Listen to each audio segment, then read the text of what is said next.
খিলগাঁও থেকে কারওয়ান বাজার যাইতে বেশি সময় লাগে না, কিন্তু বাংলা মোটরের ব্যাপারে আমরা যারা ঢাকাবাসী তারা মোটামুটি সবাই একটা ব্যাপার জানি। তো বাংলা মোটর এক সিগনালে বা এক টানে ক্রসের ব্যাপারটা খুবই মানে অবাস্তব, এটা প্রায় অসম্ভবই বলা যায়। বাংলা মোটর আর আমরা যারা খিলগাঁওবাসী আছি তারা তো আবুল হোটেলের সম্পর্কে জানি। আমার জন্মে আমার মনে হয় না আমি কোনো দিন এক সিগনালে আবুল হোটেল পার হচ্ছি, না হলেও আমার 3 থেকে 5 মিনিট আবুল হোটেলে বসে থাকা লাগে একটা সিগনালে।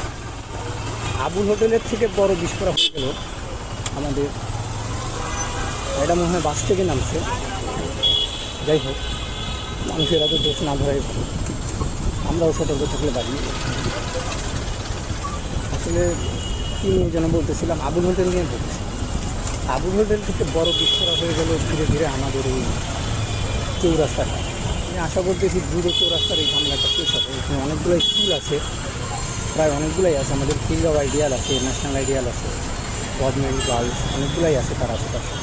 এগুলো স্টুডেন্টরা অনেক ভোগান্তিতে পড়ে, পরীক্ষা লেট হয়ে যায়। অনেক দিনই আমি অনেক ঝামেলা দেখি, প্রায়ই দেখি যেহেতু আমি এই এলাকায় থাকি। তো এই ভোগান্তিটা আসলে দ্রুত সমাধান হওয়া দরকার, সেটাই আশা করতেছি।